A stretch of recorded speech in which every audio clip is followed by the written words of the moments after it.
So let's just start with a very brief introduction. So Stefano, can you talk a minute about your background and where you're coming at this from? Yeah, 100%. So my background, I mean, I started in the software development space. So as a Java developer way back when, like we're talking 10 plus years ago, 12 years ago.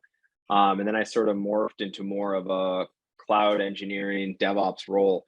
And I did that for quite a bit, bringing in, cloud environments, private and public, for mostly financial institutions. And that's where I kind of dove into the FI sector, um, with a lot of fintech work in the DevOps space, both across AWS, Azure, GCP.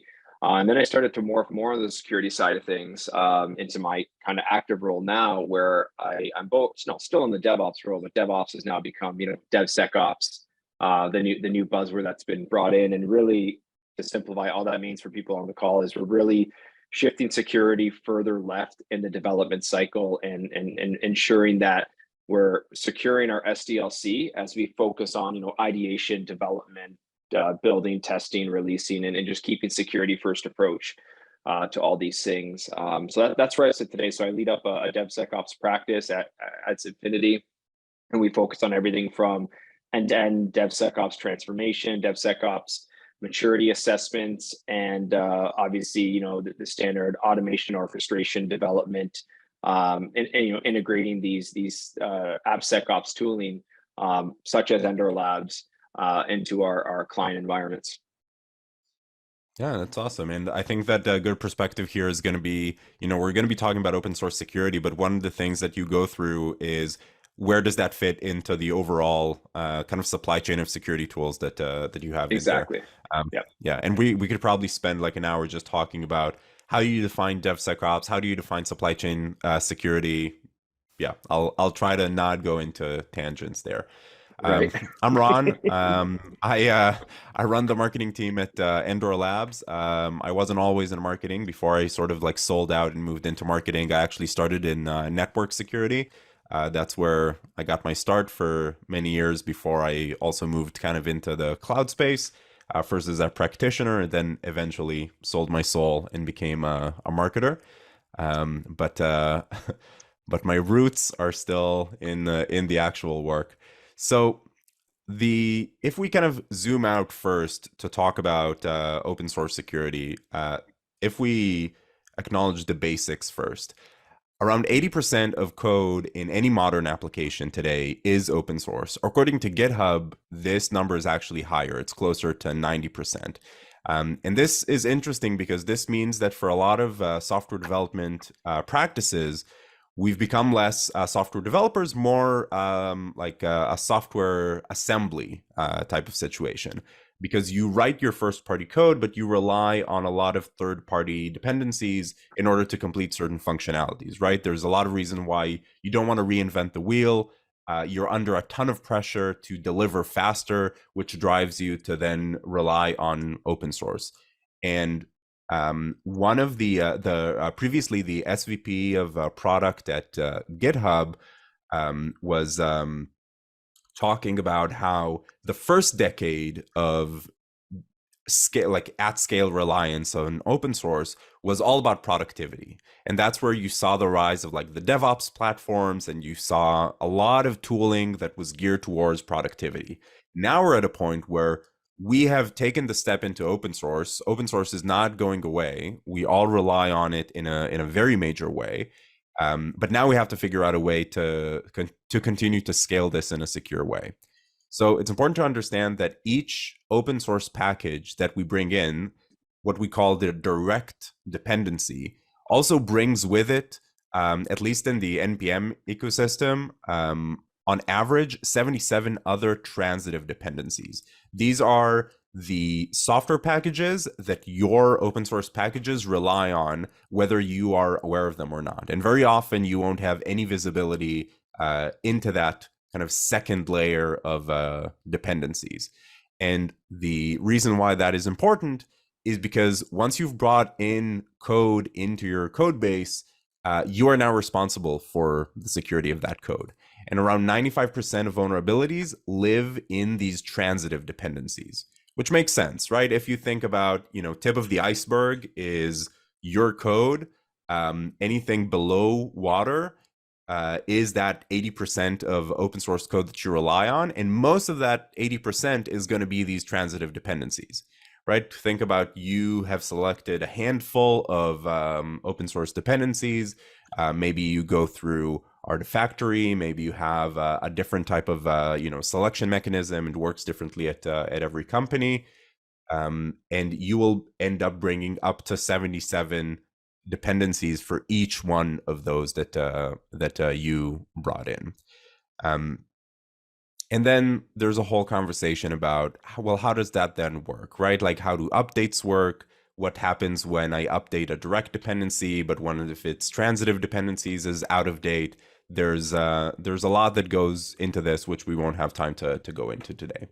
But the bottom line of this is, when we first went to open source, we thought we were getting Disneyland, right? We get to stand on the shoulders of giants, and we get to basically reuse software that does the things that we wanted it to do.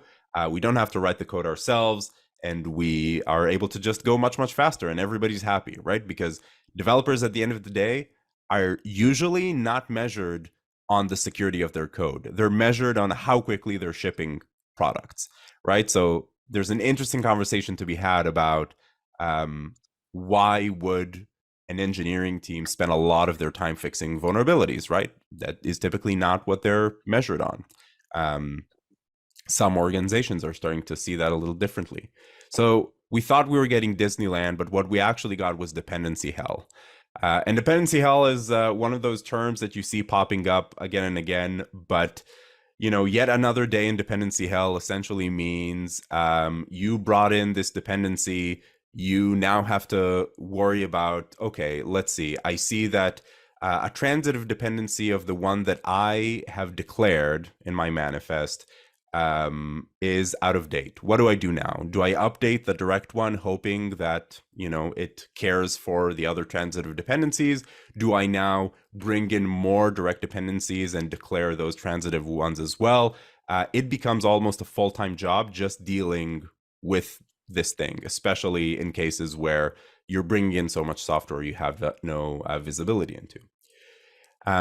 And as a industry, at least up until now, and Stefano, make sure to let me know if you see this differently, or if you see this kind of like out in the wild. But what we've seen over the last few years is that the way we look at open source security and how to secure these open source dependencies has essentially become synonymous with vulnerability scanning, right? Which really has its roots more in the worlds of compliance, right? How many CVEs do I have? How many vulnerabilities do I have? Which is incredibly important, but also a lagging indicator of risk if you think about it, because a known vulnerability means that someone has disclosed this vulnerability, assigned a severity to it, a severity that maybe makes sense for you or maybe doesn't, right? What's critical for you may not be critical for me. And it went through this whole process to tell you, okay, now we know this version has this ability to be exploited. There's a lot of interesting conversations going on right now about, CVSS versus SSVC and EPSS and all of that, like to understand, okay, is knowing that there's a vulnerability enough, or knowing that it can actually be exploited, more important? So what we've done is we went out to about 30 or 40 CISOs and CTOs, and you can find this full paper on the Endor Labs website. It's called Top 10 OSS Risks. And we had a conversation with them about what are the top 10 open source related risks that you should be aware of. And of course, we still think number one is known vulnerabilities. You should do everything you can to make sure you don't have known vulnerabilities in your code. And Stefano will talk about that more in depth in just a little bit. And you can see that number 7 is license and regulatory risk. I'm not going to go through each and every one of these right now, but I'm just going to point out that as an industry, the way that we've responded to open source risks up until now only focused on the security and compliance side, did not focus on the operational side of risk and really only looks at known vulnerabilities and license risk, right? These are typically the findings that we look at in, your average SCA tools. But those are two out of the 10 that you should be aware of. So I very much encourage you to take a look at this paper on our website. Read at least, at the high level descriptions for each one of these to at least understand what you might be exposed of more on the operational side. What happens when a package that you're relying on goes unmaintained, for example. So let's take a look at a few of these examples. Actually, before I go, Stefano, if you kind of look at this list, you've done a lot of work with customers. What are you seeing out there? Are you seeing still very much the focus on vulnerabilities, or are you seeing people care about more than that? So yeah, so right now the biggest focus that we're seeing is exactly like you described it, right? It's that focus on risk one, right? The known vulnerabilities, which is great, but like you said, right? That's kind of the one part in the bigger picture. And it's an evolution, right? Right. We're at the known vulnerability stage, and we need to start expanding these risk profiles to capture, risk through 1 through 10 to really have a better understanding of what our overall risk posture is, from a software compliancy and software risk perspective, right, in our companies. Mm-hmm. Yeah, let's take a look at a couple of examples before we kind of dive into the rest of it. So there are a few recent incidents. Some of them could definitely be caught by taking a look at CVEs. Some of them definitely would not be. Things like name confusion attacks or this compromise of legitimate packages. So this was an example of a package that was sponsored, was corporately sponsored. So this was a machine learning framework by Meta. And a lot of the time when we talk about open source selection, how do you select the best dependencies for your developers to work with? We talk about, okay, of course I don't want, I want as few CVs as possible, but I also want to see, is this project using best practices? Is it using CI? Is it corporately sponsored? And this goes to show that, some of these might not even be enough, right? So this had 17,000 forks. This was used in almost 200,000 repositories. This had over 60K GitHub stars and was corporately sponsored, and it was the victim of a supply chain attack. And these are the cases where then you have to start asking, okay, well, where am I using this? What happens if I update it? Is there a fix available?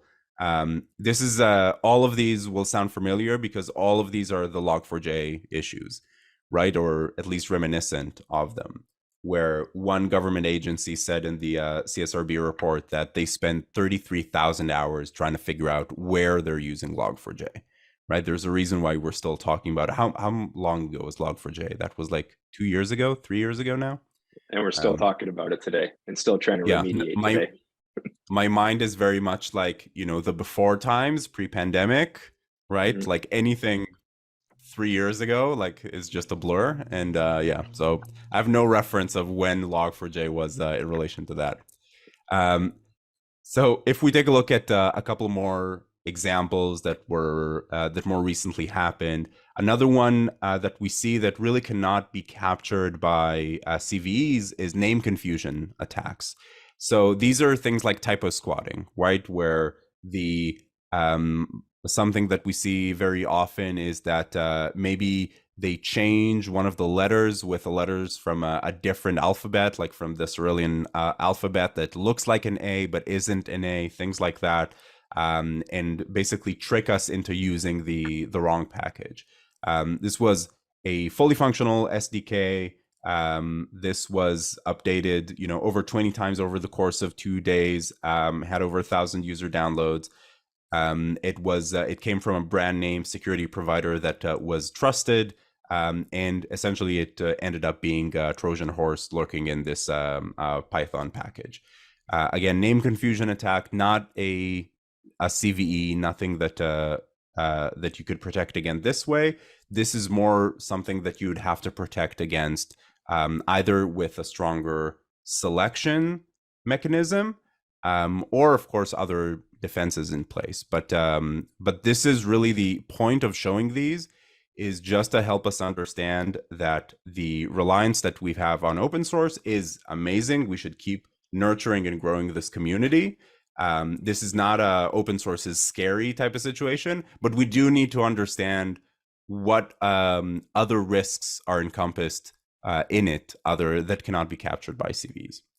And finally, maybe the most interesting one, you've probably seen this meme where this diagram where you have basically this house of this building built out of building blocks out of cubes, and there's like one little cube that holds up the whole thing, and this like some guy thanklessly maintaining one single open source project in Nebraska, not getting paid for it.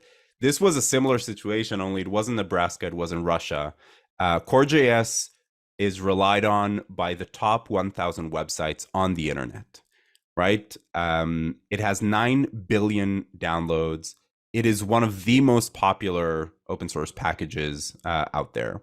I highly suggest that you go and read the statement from the open source developer where he explains this situation. But basically what happened there is that the maintainer was involved in a car accident and had to spend a lot of time in jail, basically, and could not maintain this project anymore. Nothing that obviously you can predict, but what happens when such a massive open source package goes unmaintained, does not get security fixes? Where are you affected? Where are you using these dependencies? What happens if we update? Do you have the tools in order to basically take this internally and start maintaining it internally? So if this example to me is the epitome of there's more risk here than known vulnerabilities. Known vulnerabilities only matter if they're reachable, right? Or they only matter if they can actually be impacted by your code. I don't know if we'll have time to go into like reachability analysis today, but we are doing a live event called Lean AppSec in July, where one of the sessions is all about digging into reachability analysis and why it matters for AppSec. You can find that again on the Ender Labs website. But I'll also be sure to follow up with some resources on that because it's a very important topic. Okay, so now that we understand a few of these examples, let's take a look at what we're calling dependency 101. Like how do these dependencies actually work? What's a transitive dependency and what's a direct dependency?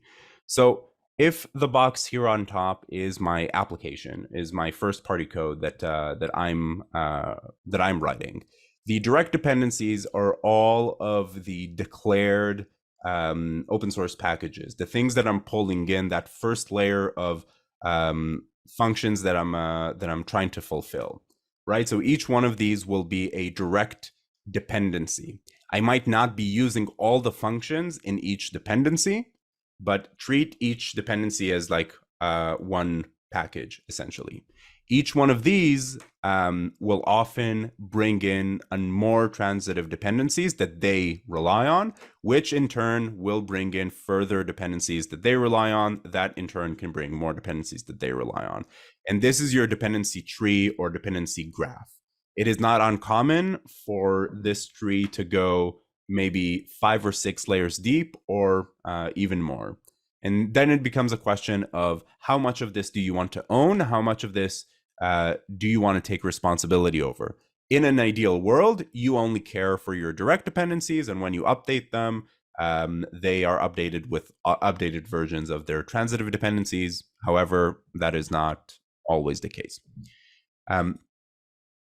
We've done some research, and this is in the State of Dependency Management that was released in December, which is going to be updated soon, that 95% of vulnerabilities live in these transitive dependencies that often you don't have visibility into. And again, this makes sense because you see this makes up most of the dependencies that are in this tree. So that is the basics of how these dependencies actually work. Program analysis is a technique that we can use to determine reachability of vulnerable code.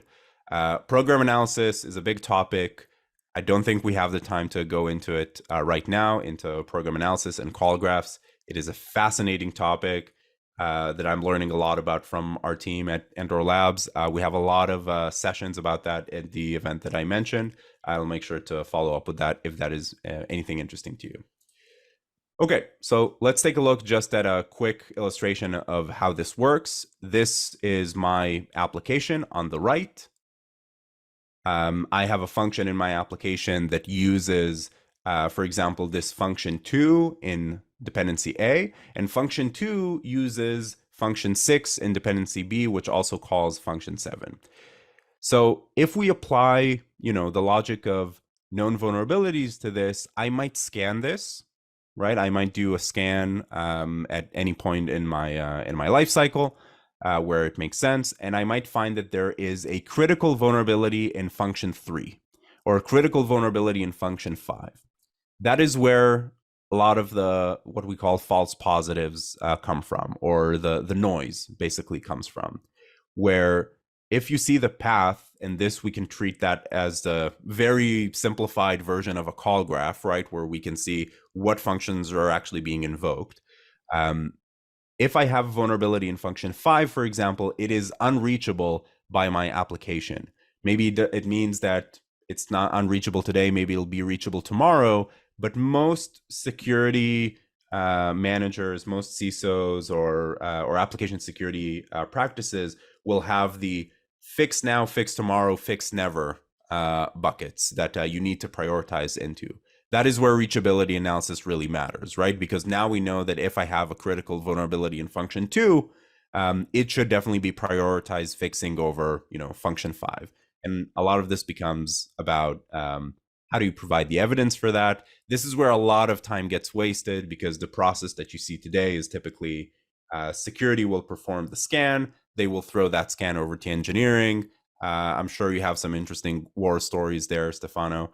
But and then engineering will have to go start investigating where is am I actually using this API call? Am I actually using this function? They would argue that it's not reachable.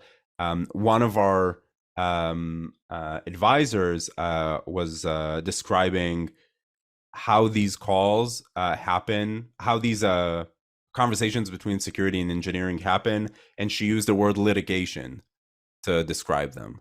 Right, litigation on whether or not we should be working on one of these vulnerabilities.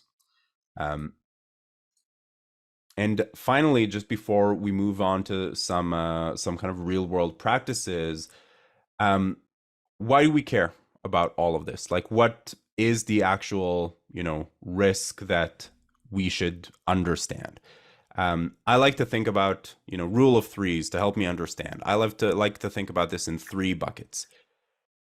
Visibility and compliance risk, right? So if you're a regulatory agency or selling to the federal government, you require an SBOM, for example, which is a big topic of conversation right now. There's a very simple problem here where if you cannot see all of your transitive dependencies, you cannot generate an accurate SBOM. And I'll go one step beyond that, where if you're familiar with the concept of an SBOM, if we have time, we can actually take a look at one. But an SBOM essentially is an inventory list of everything that goes into an application, all of its dependencies, and hopefully also the transitive dependencies. And if you hand that to an SBOM consumer, typically what they'll do is they'll compare that to a vulnerability database and come back to you and say, hey, there's tons of vulnerabilities here. There's a companion document to an SBOM called a VEX, which essentially annotates why did we not fix these vulnerabilities. So it's the vulnerability exploitability exchange. So if you're able to annotate, okay, we didn't fix this one because it is unreachable, you save a lot of that time, a lot of that back and forth. Second is license risk. You need to understand we have an article about this on our blog, just going through all the different types of licenses. You need to understand, is the license of an open source package, does it fit with your use of the software. For example, are you using it for commercial purposes? How are you distributing it? You can get into a lot of trouble with these licenses if you're not using it in the right way. That's why one of the biggest use cases we're seeing for Droid GPT, which is a tool that we have that is basically Chat GPT for looking up open source packages, is show me the Python ML packages with the most permissive licenses, right? I need to understand, what I'm working with. And finally, security and operational risks. CVEs are typically mistakes by well-intentioned developers, not malicious developers. I don't buy into the concept that developers don't care about security. I think they do care about security. They care about their applications working, but those, of course, mistakes can be exploited in CVEs, as we know. And I think that security risk should be bundled with the operational risk of what we talked about in the worlds of unmaintained dependencies, outdated dependencies, things like that. There's a question: exploitability status, meaning it's CVE, which can be used from NVD. So exploitability in the sense of a VEX, if that is your question, means can it?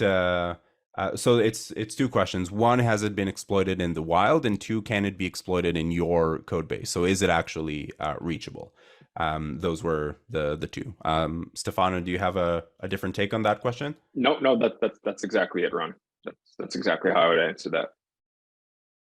Yep. So I've been talking a lot, which is something that I tend to do, which is one part of the reasons why I ended up in marketing. But I'd love to hand it over to you, Stefano, to Please. talk a little bit about kind of a real world case study. No, for sure. Appreciate it. So this will play really nicely into everything you all just heard, especially around known vulnerabilities and the CVE side of house. So this is an actual case study we worked on. Obviously, the client isn't disclosed here, but this is in the healthcare space. And basically, when we came into this client, or the reason we started this engagement, was more around trying to address their objectives. So the client was looking to basically implement, a automated code scanning solution to address their critical needs. So they wanted to move away from manual security reviews, and they wanted to automate that process. They wanted to ensure that quality gates were implemented, and I'll talk about what all those things are in a second. And they wanted to ensure that vulnerabilities were not making it into their environments, right? Effectively, they wanted to harden their SDLC security posture. So some of the challenges this client faced, before we got there were, they relied on manual code scanning and security assessments, right? Having developers understand what libraries they were using, what open source software they were leveraging, and kind of looking out there and seeing what vulnerabilities existed today. Very strenuous, tedious, time-consuming process with, obviously a lot of wasted time and high error prone rate, right? You got someone eyes on glass, they're going to make mistakes. And the bigger problem was this couldn't keep up with their development and release cycle, right? So things were going unnoticed, vulnerabilities were being missed. And what that leads to is obviously vulnerabilities making their way into their, dev, test, and higher environments. So what was the solution here? So we discussed a little bit about kind of code scanning practices and how we can leverage some of these tools to scan your code base and in your open source code base and look for vulnerabilities that match kind of the common vulnerability index that's out there. So what we did was we took one of the SCA tooling that they were leveraging, that they had in place, but really wasn't fully integrated into their environment. And we put a plan together on how we could take that tool set and really integrate it to different phases of their SDLC to basically protect their end-to-end build and deploy process. So the first thing we did was we integrated that tool to start to scan their code repos for vulnerabilities, right? This is more of a passive approach, right? It really isn't tied to the build and deploy side of things. There's no real gates in place that are going to prevent you from releasing code, but it would give developers a good insight of where vulnerabilities existed in their source code. So we call this the quick win. The next thing we did was take a step back and say, how do we enable developers, right?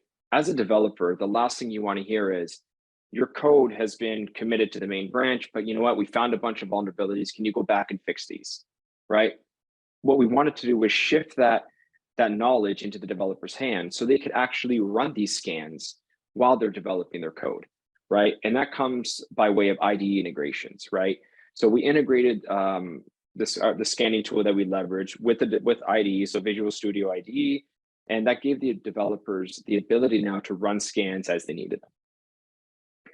Now, even with that, we're not really instilling any preventative measures, right? There's a lot of controls, but there's controls that are easily bypassed because there's no gates in place to prevent this.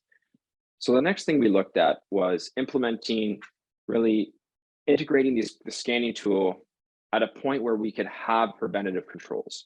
And that came way of pre-commit hook automation, right?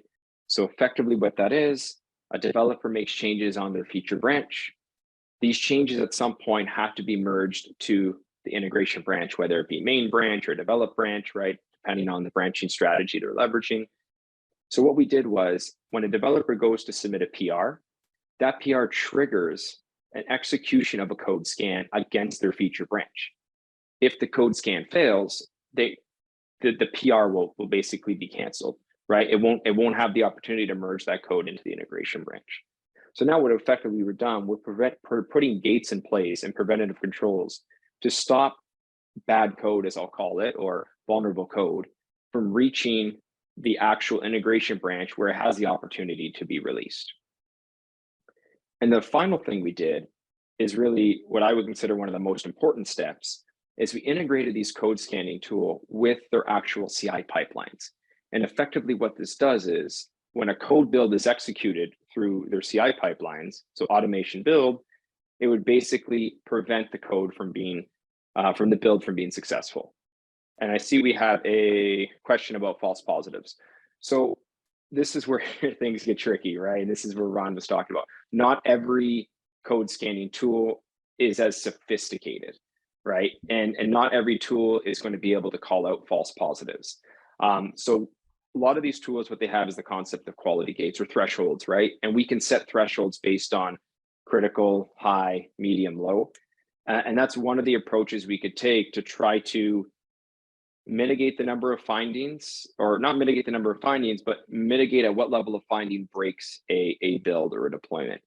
But from false positives, not every tool is capable of detecting that, right? So in that case, it has to be hands-on, eyes on glass, and identifying whether the vulnerability is actually a false positive or whether it is something that's being exploited, right? Or being called, if you will, in their code base.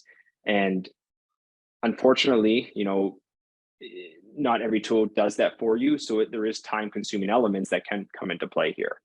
And that's one of the things Ron was talking about, right? Where Endor Labs really shines in this case is it cuts down on that false positive, and it cuts down on that manual effort to really understand what is a false positive and what is a real vulnerability. Anything you want to add there, Ron?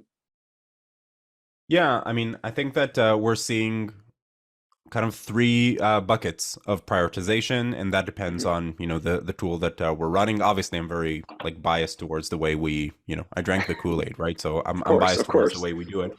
But we're seeing three ways. One is your traditional way of prioritization, which is based on typically criticality, right? But criticality was determined externally to your organization, right? You didn't decide that this is a critical CVE. Someone else decided for you. Correct. And it might be critical and it might not be for you. So that is typically how you go about this. You say, okay, show me all the highs and criticals or whatever fits your use case. And then you prioritize on that. That is typically where you get a lot of false positives. You're casting a very wide net. The way that Endor Labs does this is with program analysis, trying to understand what is actually reachable in your code, what is really being invoked. We find that cuts down anywhere between 75-80% of the noise. And the third way is in runtime, which introduces like a different set of problems because then you are first only catching what has been invoked like depending on your test coverage. And also, of course, you go into the whole issue of having to instrument runtime issues, which will usually result in a lot of friction, performance issues, everything that comes with that. So those are typically the three like methods of prioritization that we found, and why we went the way that we did. And yeah, and to that note, I mean, the short answer is unfortunately not every tool allows for every level of prioritization, and sometimes, I would say from what I've seen, a lot of companies today are sitting at the prioritization based on criticality route, right? Which is not necessarily the best approach. Mm-hmm. So yeah, so I hope that answers the question there. So if we go to the next slide, right? So what does this all mean, right? So, we spend this development effort, we integrate these code scanning tools with our environment, right? We say, we get to the point where we've hardened our security posture. So what does that mean for the org? So I'll explain the graph on the right in a second, but really, if you look at the benefits, what this brings to you is, a few key things, right? Early vulnerability detection, enhanced developer productivity, improved code quality, compliance and regulatory alignment, like the list goes on. But effectively, what this means is you're catching vulnerabilities early in your development cycle. And why is that important? Well, if you look at the graph, if we catch a vulnerability at the developer level, right, during the feature development, this is a very low cost of remediation and a very low cost or low risk to the organization. If we move our scanning and our security practices further to the right of the chain, right, and we're not integrating these with our SDLC, for every stage that vulnerability gets detected at or makes its way through, the cost of remediation and the risk increases to the point where if a vulnerability is in production and results in a breach, the cost can be astronomical and the reputational damage to the org could be irreversible, right? Depending on the vulnerability and the exploitation and the fallout of it, right? So the whole goal is shift security as far left in the SDLC as possible to capture and remediate those vulnerabilities during the development cycle. And the only way to do that is by having active code scanning and have proper quality gates in place to not allow these vulnerabilities to make their way beyond the development phase. So I have a question on this. There's a lot of debate on like when you basically talk about like shift left and all of those things, Yeah. is the question of, are you throwing all the responsibility for security on the developer? No, And are you expecting the developer to be a security expert? that's a good question, right? And I'll answer this from my point of view, right? Are we shifting all the security to the all the responsibility to the developer? Definitely not, right? The way, at least when we go into an org and do an engagement, and I'm going to use a very cliche term here, right? Security is everybody's responsibility, right? The area where we rely on the developer is obviously to make updates to the source code to address the vulnerability.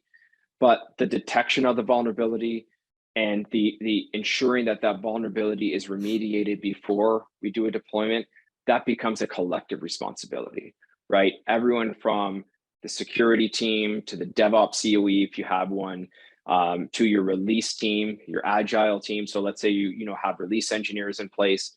It's everyone's responsibility to make sure that these vulnerabilities aren't getting past the development cycle and into active environments. Does that make sense? Yep. Yeah, it does. Yeah, I mean, I think that and a lot of it comes down to incentives, right? Like how are you measuring these teams? And do you find yourself in a situation where you're adding additional headcount because your engineers are spending too much time just fixing vulnerabilities? Are they being incentivized to fix these So, vulnerabilities? So so yeah, it's an this is the interesting culture. like This is the organizational culture, question. and this is the culture shift, right? That we have to focus on. So anyone who's been in a developer world, right? Who's been a developer, what is like one of the things you're looked at? Velocity, right? Hmm. What is your velocity? You're in your sprints. Are you hitting your sprint goals, right? So that's what we've incentivized these developers on, right? Quality of features, their velocity, right? How fast are the development cycles taking? right? We haven't really spun that culture or shifted that culture to say, let's incentivize developers on, number of vulnerabilities in their code, or, the security of their code, right? We have to start getting into mentality, right? Being fast is great. Being agile is great, but being agile with risk is not where we want to be. So I think there is a cultural shift that has to start to happen, to really change how developers are incentivized, or how we kind of judge productivity. The other thing is headcount. I mean, there's two ways to look at it, right? So when we come in and do a DevOps transformation, for example, of an organization, my preference, there is an element of headcount that needs to be added at the beginning, right? Especially when we start to lay foundational elements and try to upskill. But my preference is to focus more so on upskilling existing headcount and existing resources, and bring them into these practices and give them the tools and the skills they need to be successful, rather than adding more bodies to make this happen, right? Because you can't scale with people, right? It's been tried, it doesn't work, right? You can do it to a certain point, but you can't just scale by throwing people at a problem. We have to be smart and use these technologies such as these, SCA scanning tools and, static code security testing tools to really help us scale our organization from a security posture. I hope that makes sense. It does. So if we go to the next slide, I want to show you guys kind of a real world, and I hope everyone can see this. So I want to show you kind of a real world implementation here of what a kind of pipeline framework would look like. So today, from what I've seen, a lot of orgs that are more in the kind of, I'll call it legacy DevOps approach, right? That legacy CI/CD build out where, we're doing our build, we're doing our testing, we're doing our release, but really the code scanning is integrated. You see kind of a very standard approach, right? Like I said, we build, we test, we release, we repeat. What you see here is a CI/CD pipeline for an application with the integration of code scanning tools at various points in the pipeline, right? So if we start from the beginning, right, we have the integration of a static code analysis tool. And you can see this in the little pink gear on that one box, right? And effectively what that's going to do, it's going to look at your repo and it's going to scan your source code. It's not looking at third party or open source vulnerability. It's looking at your actual source code, right? Do you have clear text passwords in place? Do you have proper standards in place, right?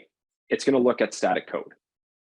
If that were to fail, if that scan fails, what happens is your build effectively fails, right? That's your first kind of quality gate in place, right? And then you can do cool things like send notifications to your development team or your release team, letting them know that the build had failed. The second gate that comes into place is where we're talking about your open source vulnerability scans, right? These are things like your Sneak, your Black Ducks, your Ender Labs, right? Where you're going to go in and you're going to scan for open source vulnerabilities. And that's where you then have to make a decision, and Ron mentioned it, on kind of the three approaches on how we prioritize our risks. So for example, let's say you're a company that's prioritizing based on criticality. You then can establish thresholds in that response, right? So if you're doing a scan and you say, I only want to respond to critical and high vulnerabilities, anything that's medium and low, that meets my threshold, the build can continue, right? So you establish a threshold that you want your build to fail at.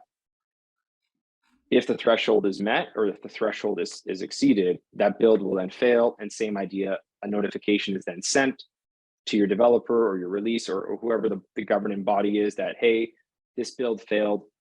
My dependency check was exceeded a threshold, when we cannot proceed.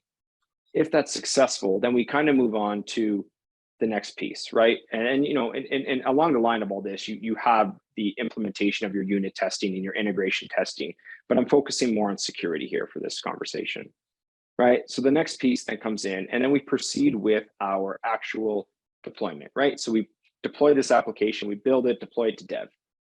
Now the next piece is, now that we have a running application, we do what's called a effectively a black box scan, right? So we have a running application. We're not looking at the source code. We're actually going to do a dynamic testing, a dynamic security testing of a running application.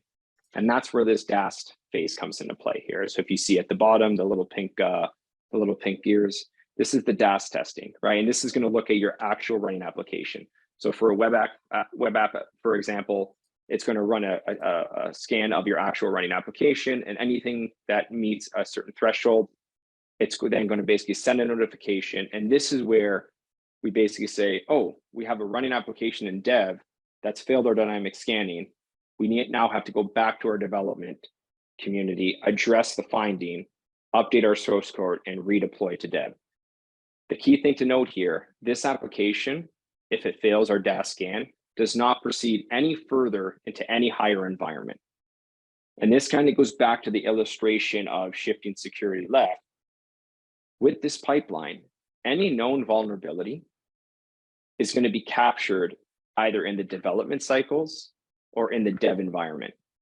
It's not going to proceed further than that. Anything that's captured must be remediated before it can proceed. And this isn't a manual control that someone can negate. This is a control in our automated build and release cycle that must be adhered to in order to get that application released. Any questions on this? I'm just taking it all in. It's a lot. It's a lot, and it can be intimidating, right, when you look at it. But when you take a step back, and the actual, and I'll kind of talk about the implementation of it because I think it's relevant. If you have existing pipelines today, let's say you have a Java application and you have an existing CI/CD pipeline that, you know, builds your app, there's a Maven build on your application, it runs your unit testing, does some integration testing, deploys your app, so on and so forth. You don't have to rewrite that whole pipeline, right? You can build modular workflows. So let's pretend we're using GitHub Actions, right? We can develop a reusable action in GitHub. And the only focus of that action is to run your SCA vulnerability scan, right? That action can then, you can basically add one stage in your pipeline. Right after your build is complete, you can add that stage in your pipeline to say, okay, my next stage after the build, after the actual code is compiled, run this, right? Run this, this SCA scan. If it fails, don't go any further. So you're not redeveloping your existing pipelines. You're effectively creating a reusable workflow that's responsible for open source scanning, and then plug in that workflow into the proper stage in that existing pipeline. So hopefully that takes some of the fears away of what the effort is to kind of mature your security posture. It's not a redevelop, it's an enhancement. Yeah, and also it's an interesting question on like who owns all of this, right? Like this is this spans, you know, a lot of companies will call this AppSec, but this in reality spans multiple teams, right? Yeah, so I'll say the best way I differentiate it is the implementation of your code scanning tool and the active scanning and defining of quality gates. That is the AppSec, AppSecOps, whatever you want to call that team. The integration of that code scanning and plugging of those thresholds and quality gates into your SDLC, that would be your DevOps or DevSecOps team, right? Now that means different things for different orgs, right? Some orgs don't have a DevOps COE, right? They just have guys that build out CI/CD pipelines, right? I've seen orgs where the developer community is also building out these pipelines, right? They're full stack developers and they're doing end to end. So I wouldn't say it's a certain team's responsibility, but it's definitely